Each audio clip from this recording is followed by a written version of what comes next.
गोपकुमाराय गोविन्दाय नमो नमः कृष्णाय यादवेन्द्राय ज्ञानमुद्राय योगिनेनाथाय रुक्मिणीशाय नमो वेदान्तवेदिने गुरुर्ब्रह्मा गुरुर्विष्णुः गुरुर्देवो महेश्वरः गुरुस्साक्षात् परं ब्रह्म तस्मै श्रीगुरवे नमः।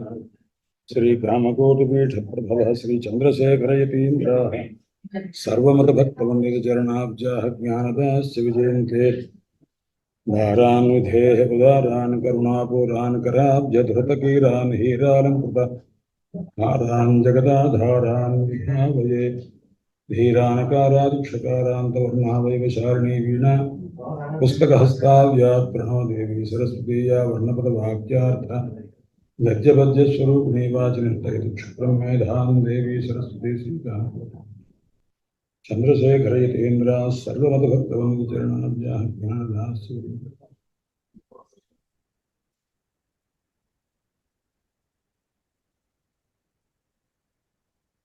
सरसविश्वान्तसंक्षोभत्रीं वाचस्पतेरप्यते विशतपदां त्वत्पदां भोजमीडे वासुदेव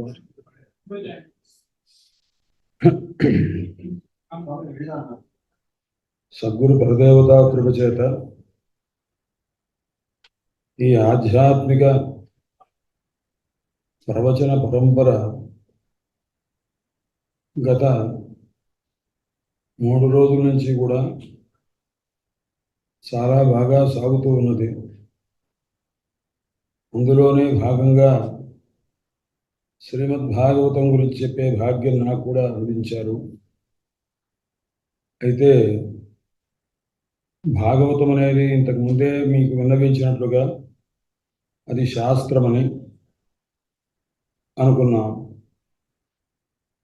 అది సాక్షాత్తు వేదవ్యాస మునీంద్రుడే చెప్పారన్నమాట. అలాంటి భాగవత శాస్త్రం అనంతమైనటువంటి విషయం కలది.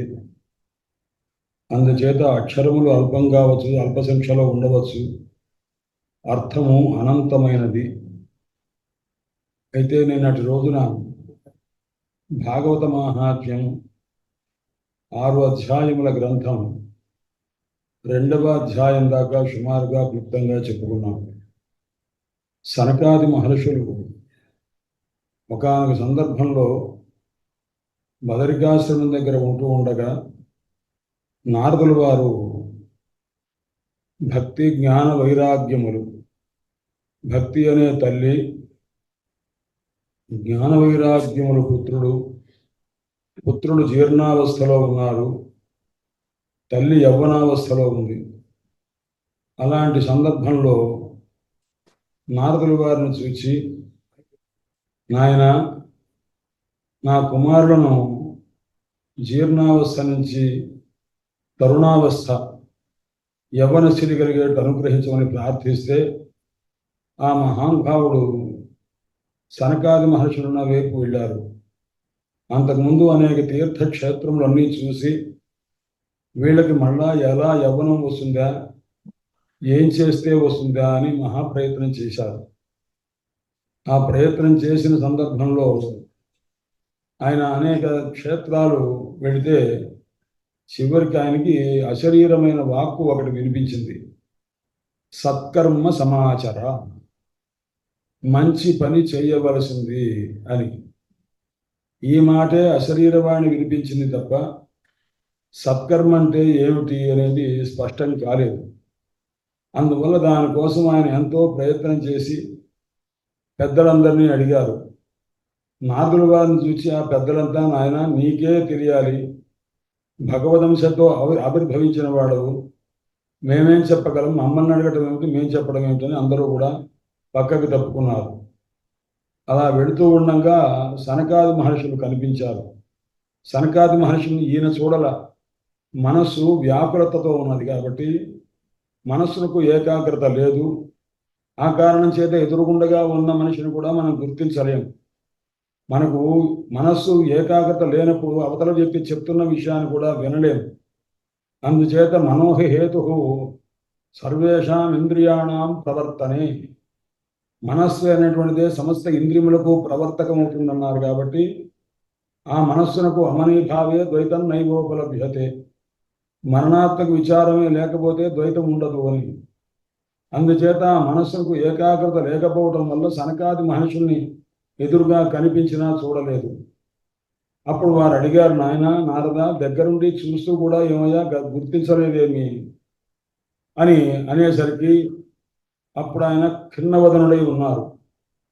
ఆ ముఖంలో ఉన్నటువంటి ఒక వైవర్ణ్యం దుఃఖాన్ని గ్రహించి, నారద ఎందుకు ఈ రకంగా ఉన్నావు చెప్పవలసింది అని అంటే, అయ్యా ఇది పరిస్థితి, నేను ఈ రకంగా చూచాను, ఒక స్త్రీ ఇలా ఉంది, కుమారులు ఇద్దరు ఇలా ఉన్నారు, ఆ పిల్లలు ఎలాగైనా సరే వాళ్ళు మళ్ళా యవ్వనం పొందేట్టు చేస్తాను అనుకున్నాను. నేను వెళ్ళి ఆ పిల్లవాడి దగ్గరకు, పిల్లలిద్దరి దగ్గరికి వెళ్ళి, రే జ్ఞాన ప్రబుద్ధతాం, రే వైరాగ్య ప్రబుద్ధతాం అని ఆ ఇద్దరి చెవు దగ్గరికి వెళ్ళి, నాయన జ్ఞానమా లేవయ్యా, వైరాగ్యమా లేవయ్యా అని అనేక రకములుగా ప్రచోదన చేసినా వాళ్ళు లేవలేకపోయారు. అందుచేత వాళ్ళకి ఏ విధంగా మళ్ళా చైతన్యం కలిగి యవ్వనంలో ఉంటారో ఆ మార్గం కోసం చూస్తూ ఉంటే భగవద్ అనుగ్రహం వల్ల సత్కర్మ సమాచార అని ఒక మాట వినిపించింది. ఆ సత్కర్మ అంటే ఏమిటో తెలియలేదు అని ఆ రకంగా తనకున్నటువంటి సంశయాన్ని, అనేక మంది ఋషుల దగ్గర తీరని సంశయాన్ని వారి దగ్గర ఆవిష్కరించారు. ఆవిష్కరిస్తే అప్పుడు నాయన సత్కర్మ అంటే అర్థం ఏమిటంటే, సప్తాహం నాయన జ్ఞానయజ్ఞం కరిష్యామి అని సంకల్పం చేయి, అదే గొప్పదైనటువంటి సత్కర్మ, దానిని మించింది వేరే లేదు. కాబట్టి ఆ జ్ఞానయజ్ఞం కూడా సప్తాహ రూపమైనటువంటి జ్ఞానయజ్ఞం, భాగవత జ్ఞానయజ్ఞాన్ని చేస్తాను అని చెప్పి అది చేయవలసింది అని సనకాది మహర్షులు ఆయనకి సలహా చెప్పారు. అప్పుడు ఆయన మహానుభావుడు వెంటనే సత్కర్మ చేస్తాను అని జ్ఞానయజ్ఞం కరిష్యామి సుఖశాస్త్ర కథోజ్వలం అని సంకల్పం చేశారు. నేను జ్ఞానయజ్ఞం చేస్తాను, అది సుఖశాస్త్ర కథారూపంగా, సుఖయోగింద్రుల వారు చెప్పినటువంటి భాగవత కథారూపమైనటువంటి ఉజ్వలమైనటువంటిది, మిక్కిలి కాంతివంతమైనది, అంధకారాన్ని పోగొట్టేది, అజ్ఞాన సంబంధమైన సంసార సంబంధమైన బంధాన్ని పోగొట్టేటటువంటిది. కాబట్టి అలాంటి జ్ఞానయజ్ఞం చేస్తాను అని సంకల్పం చేశారు. అయితే ఈ సంకల్పం చేశారు కానీ ఈ యజ్ఞం చెయ్యాలంటే ఈ చేసేటువంటి వ్యక్తి ఎవరై ఉండాలి, ప్రవచన చేసేవారు ఎవరై ఉండాలి అని అంటే, అప్పుడు నాయన నువ్వు చాలా వివేకవంతుడివి, నమ్రత కలిగిన వాడివి, నీకు మేము చెప్తాను నాయన అని అన్నారు. అన్నవారెవరు? కుమారుడు. కుమార అనే శబ్దమునకు కుమార కార్తికేయే, కుమారుడు అంటూ కార్తికేయుని యందు కుమార శబ్దం ఉన్నది. కుం అజ్ఞానం మారయతి నాశయతి కుమార అని, అజ్ఞానాన్ని పోగొట్టేటటువంటి వారు కాబట్టి వారి కుమారులు అని కూడా పేరుంది. వస్తుత సనచతుష్టయంలో సనత్కుమారుల వారే కుమారస్వామి అని గ్రంథాంతరముల యందు సంహితలలో ఉన్నది, త్రిపురారహస్యంలో కూడా ఉంది. పార్వతీ పరమేశ్వరుడు ఒకానొకప్పుడు విమానం మీద సంచారం చేస్తూ ఉంటే పార్వతీ అమ్మవారు కింద ఎవరో ఒక తపస్సు చేస్తున్న పిల్లవాడు ఉన్నాడని చెప్పి పార్వతీ అమ్మవారు పరమేశ్వరునితో అన్నది, ఏమండి ఆ పిల్లవాడి దగ్గరికి వెళదాం, తపస్సు చేస్తున్నారు, ఎవరో చిన్న పిల్లవాడు, 5 ఏళ్ల వయసు ఉంది, తపస్సు చేస్తున్నాడు అని అంటే, ఎందుకు ఆ పిల్లవాడు తపస్సు చేసుకుంటే మన గురించి కాదు కదా, మనకెందుకు వచ్చిన గొడవ, మనం వెళ్ళవద్దు అని అన్నారు. అంటే లేదండి ఆ పిల్లవాడి దగ్గరికి వెళ్ళి చూడాలి, ముచ్చటగా ఉంది, చిన్న పిల్లవాడిలాగా ఉన్నాడు అని చెప్పి పార్వతీ అమ్మవారు తీసుకువెళ్ళి పరమేశ్వరుని తీసుకువెళ్ళింది.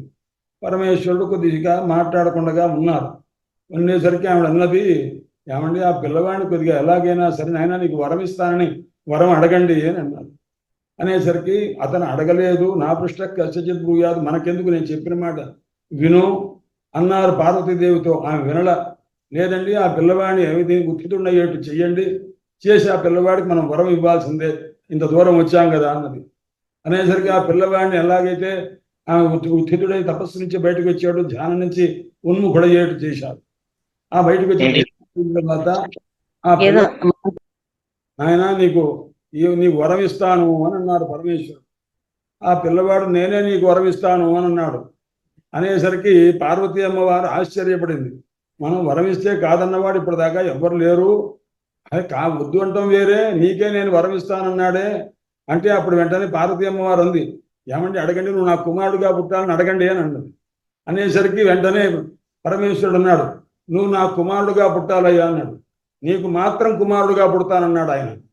అంటే నీకు మాత్రం అంటే ఏమిటి? ఈ మాతృశబ్దం పార్వతీదేవి కుమారుడుగా పుట్టనని దానికి అర్థమైందనమాట.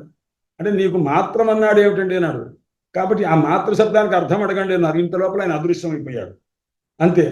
అప్పుడు ఆ తర్వాత ఆయనే కుమారస్వామిగా పార్వతీదేవి యొక్క సంబంధం లేకుండగా రేత సంబంధం చేతనే కృత్తికల యొక్క పరిపాలన చేత ఏర్పడినటువంటి దివ్యమైన రూపంతో అవతరించారు కుమారులు. అందువల్ల సనత్ కుమారుల వారు సాక్షాత్తు కుమారస్వామి యొక్క అవతారము. అందువల్ల కుమార అనే దానికి నిఘంటువుల్లో అర్థం కానీ భాగవత వ్యాఖ్యలో కానీ అజ్ఞానమును పోగొట్టువారు అని. ఇప్పుడు నారదుల వారికి ఉన్నటువంటి సందేహాన్ని పోగొట్టి భాగవత ప్రవచనమైనటువంటి జ్ఞానయజ్ఞం చేయమని వారు చెప్పడం చేత దానికి పూనుకున్నారు నారదుల వారు. ఆ సందర్భంలో ఈ ప్రవచనం చేసేదెవరయ్యా అన్నారు, ఈ సనచతుష్టయం. అందువల్ల సనచతుష్టయం నలుగురు కూడా ప్రవచనం చేస్తారు. ఆ చేస్తున్న సందర్భంలో ఒకరు మాకు కొంతసేపు కథ చెప్తారు, వెంటనే మరొకరు అందుకుంటారు, మరొకరు చెప్తుంటారు. ఇలా మొత్తం భాగవత సప్తాహం అంతా కూడా గడిచింది. ఆ సందర్భంలో చెప్పేవాళ్ళు ఎవరు? సనచతుష్టయము. వినేదెవరు? నారదుల వారు. ఆ సందర్భంలో భక్తి, జ్ఞాన, వైరాగ్య ఈ ముగ్గురు కూడా అక్కడ ఉన్నారు. జీర్ణుల ఇద్దరు ఉన్నారు. ఆ జిజ్ఞాస గలి ఒక ఆమె ఉన్నది. ఈ అందరూ వింటున్నారు. అంతమంది కూడా వచ్చారు. ఋషులు వచ్చారు, బ్రహ్మజ్ఞులైనటువంటి వాడు వచ్చారు. వేదాంతములన్నీ కూడా శాస్త్రములన్నీ మూర్తి భవించినటువంటి స్వరూపంతో వచ్చినాయి. అవన్నీ కూడా ఆ దివ్యమైనటువంటి కథంతా విన్నారు. విన్న తర్వాత ఆ దివ్యమైనటువంటి కథా ప్రభావం చేత చూడండి, భక్తులు విశేష నిస్పృహ, భక్తులు విశేష సస్పృహ అని అంటారు. అంటే కొన్ని గ్రంథాల్లో ఈ మాట ఎవరు చెప్పారు అని వక్త తాలూకు విశేషము, ఆయన చెప్పినటువంటి గొప్పతనాన్ని గురించి స్పృహ ఉంటుంది.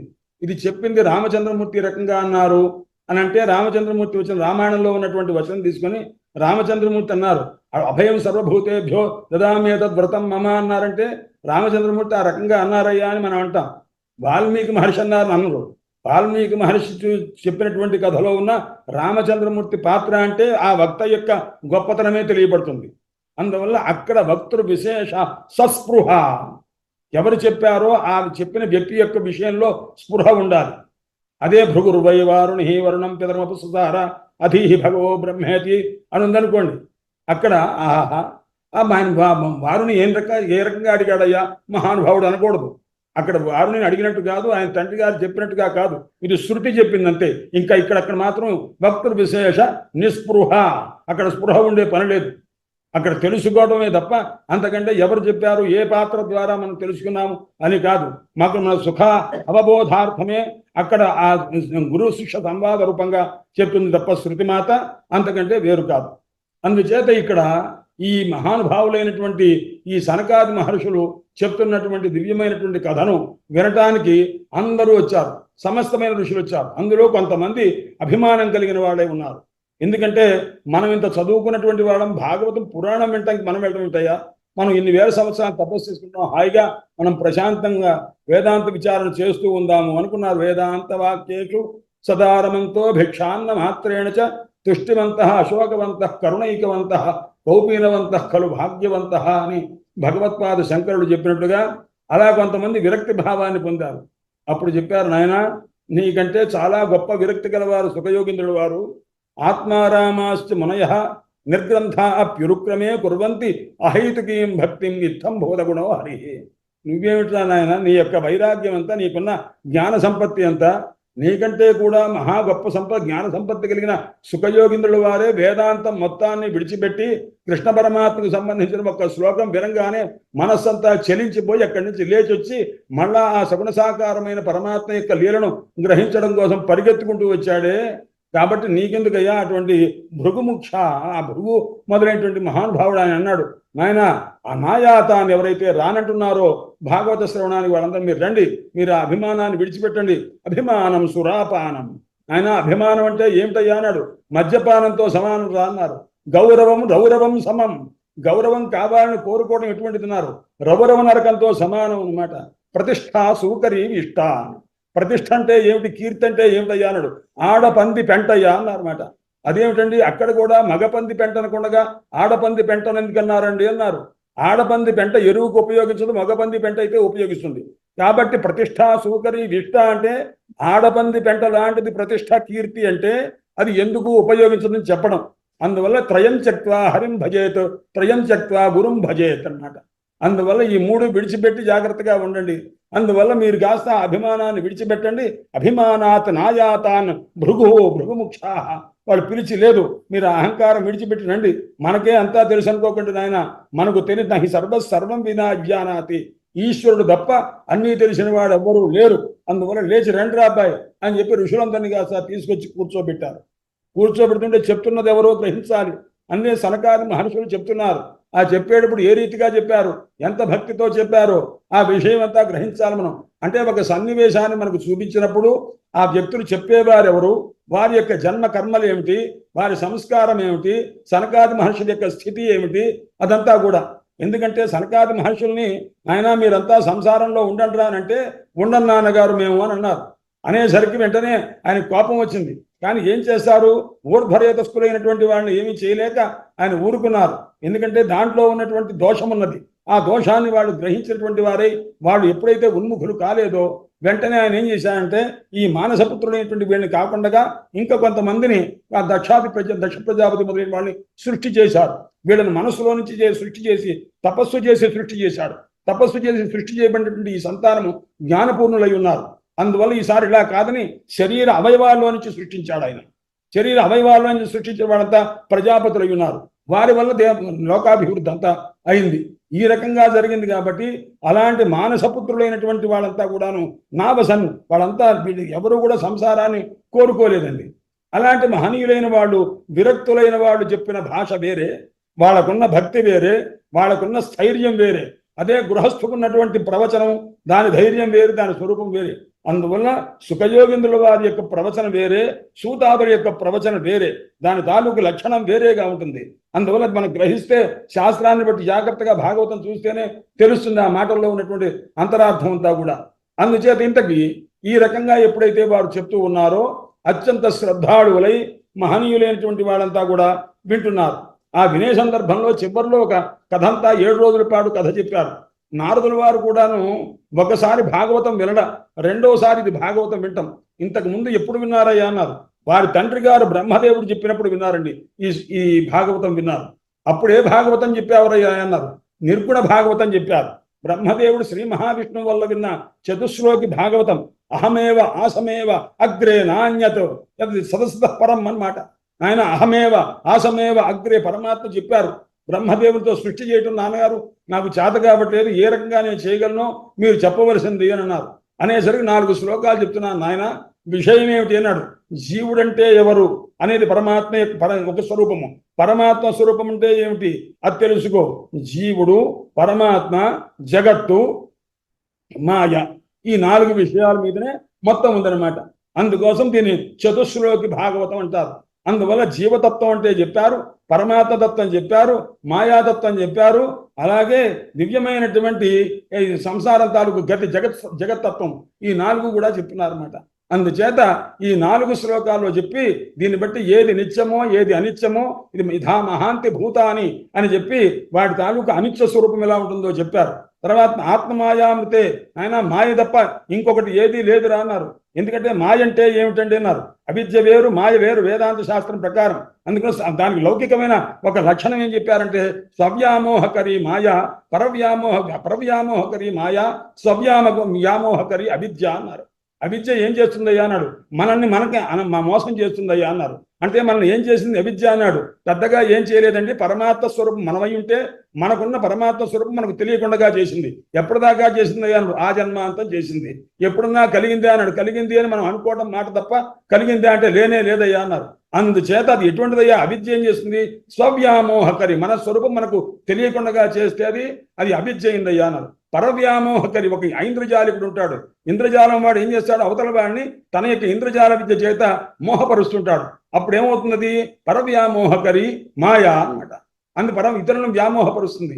ఈశ్వరుడి దగ్గర ఉన్నటువంటి మాయ స్వవ్యామోహకరి కాదండి, అది అవిద్య కాదు, అది మాయ. అందువల్ల ఇతరులను వ్యామోహపరుస్తుంది. పరమాత్మని వ్యామోహపరిచే శక్తి మాయకు లేదు, అవిద్యకు అసలు లేనే లేదనుకోండి. అందుచేత జీవుని యందు ఉండేటటువంటి దాన్ని అవిద్య అంటారు, ఈశ్వరుని యందు ఉన్నటువంటి దానిని మాయ అని అంటారు అని అన్నారు అన్నమాట. అందువల్ల ఇక్కడ ఈ మహనీయమైనటువంటి భాగవత ప్రవచనము జరిగింది. 7 రోజులు అయిన తర్వాత విన్నారు. ఎవరైతే విన్నారో వారంతా ధన్యాది ధన్యులై ఉన్నారు. ఆ విన్న సందర్భంలో జీర్ణులైనటువంటి ఆ ఇద్దరు పిల్లలకి కూడాను మంచి యవ్వనం వచ్చింది, తరుణ స్వరూపం వచ్చింది. ఆ భక్తిదేవి కూడా మహోత్సాహ భరిత అయింది. ఆ విన్న తర్వాత అప్పుడు చెప్పారు, ఎవరయ్యా వింటారు అన్నారు. వాడు చెప్తున్నారు మధ్యలో సనకాది మహర్షులు, నాయన ఎవరైతే ఈ భాగవతాన్ని శ్రద్ధ బట్టి వింటారో అటువంటి వారు ధన్యులు.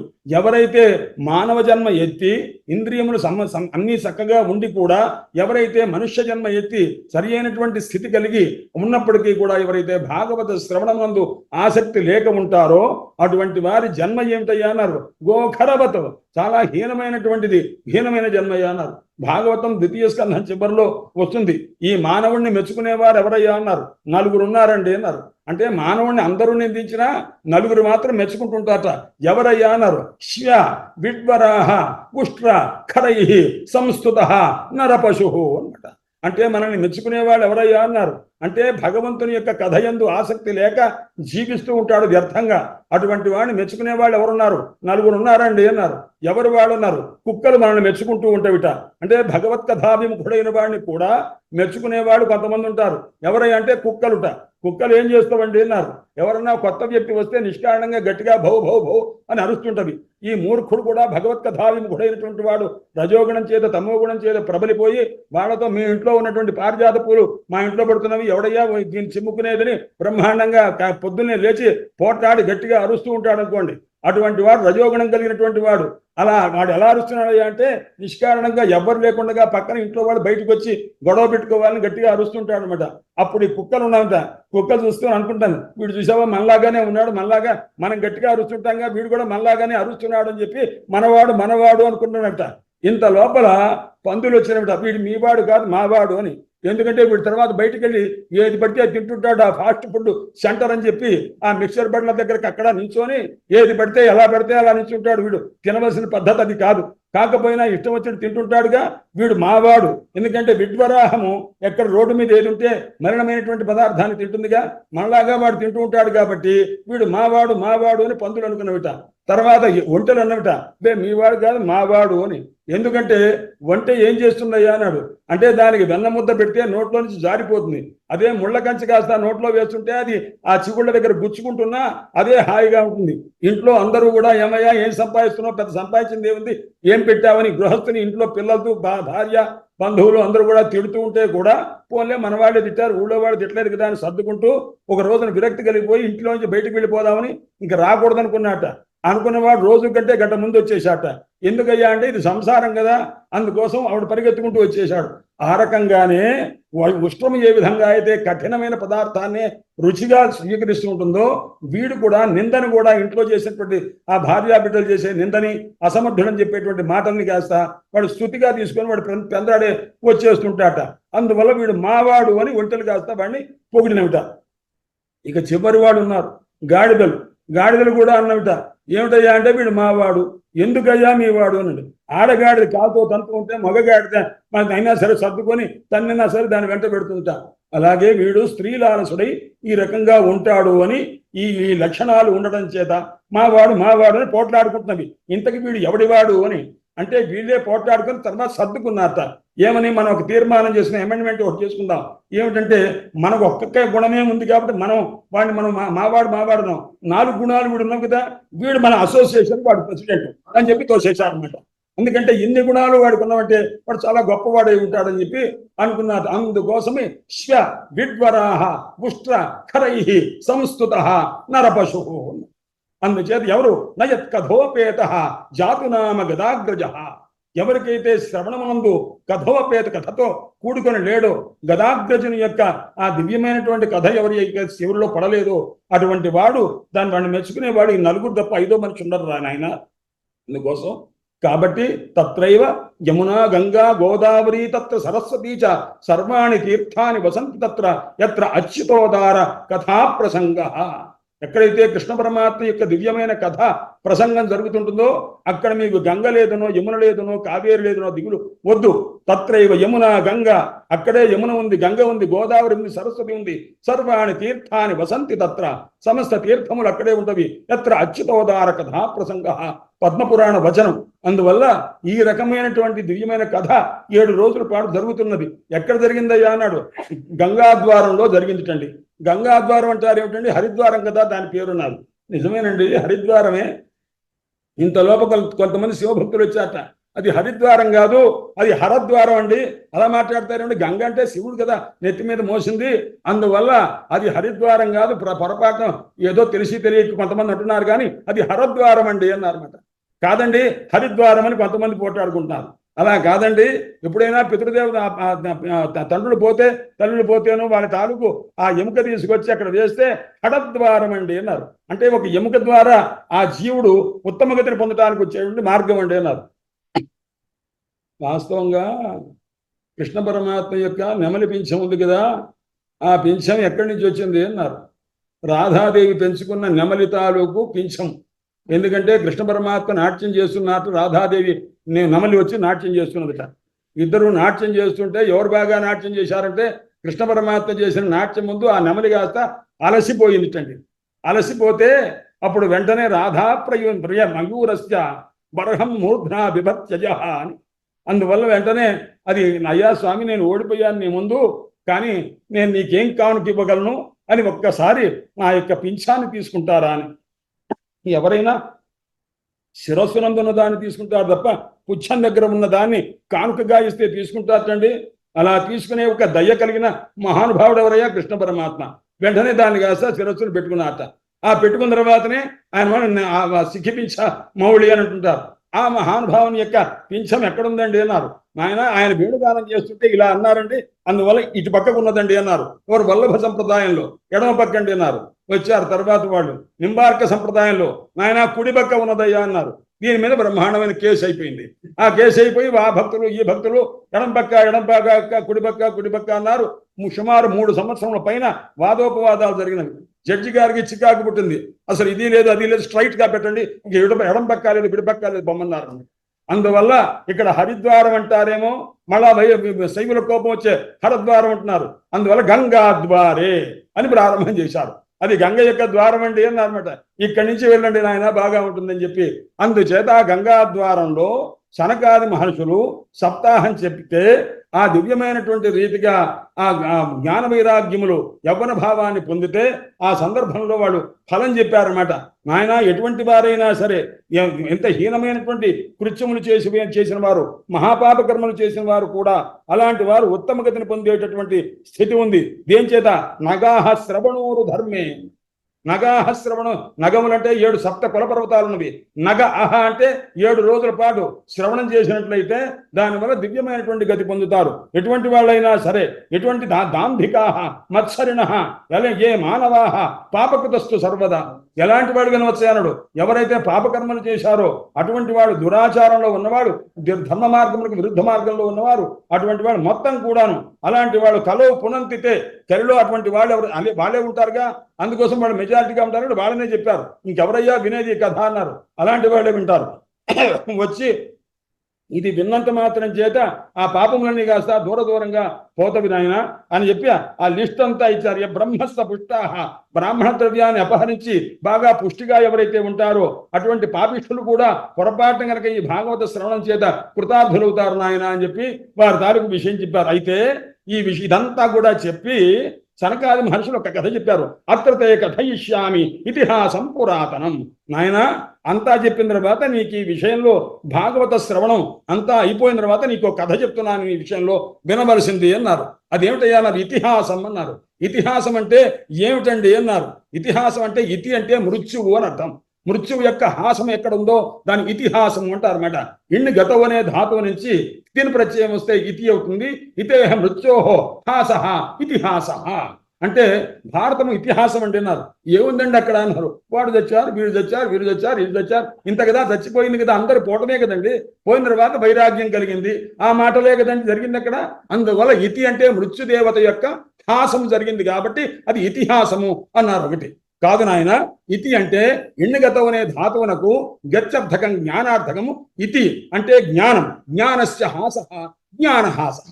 ఆ జ్ఞానం ఏం చేస్తుందంటే హాసం చేస్తుంది. కర్మిష్ఠులైన కర్మాసక్తి కలిగిన వాళ్ళు ఎవరైతే ఉంటారో, రాజ్యం గొప్పది, రాజ్యపాలన చెయ్యాలి, యజ్ఞాలు గొప్ప, అవే చెయ్యాలి, మిగతాదంతా అనర్హులు, అది ఇది అని ఎవరైతే అంటుంటారో వాళ్ళని కాస్త ఆ జ్ఞానం కాస్త బ్రహ్మతం పరాధాత్ యో అన్యత్ర ఆత్మన సర్వం వేదా. బృహదారణ్యకంలో వస్తుంది. బ్రహ్మతత్వము అంటే పరబ్రహ్మ స్వరూపము పరాదాత్ పరిహాసం అకరోత్ అని అవహేళన చేస్తుంటారే, అలా పరిహాసం చేసింటారు. ఎవరిని? ఆత్మతత్వం ఇంతకంటే వేరే ఆత్మతత్వం ఉన్నది, వేరే స్వరూపం ఉన్నది, వేరే సత్యం ఉన్నది అని ఎవరైతే అన్నారో వాళ్ళని చూచి ఈ బ్రహ్మతత్వము పరిహాసం చేసిందనమాట. అందువల్ల ఇతి అంటే జ్ఞానము, జ్ఞానస్వరూపమైన పరబ్రహ్మ, పరబ్రహ్మ యొక్క హాసము.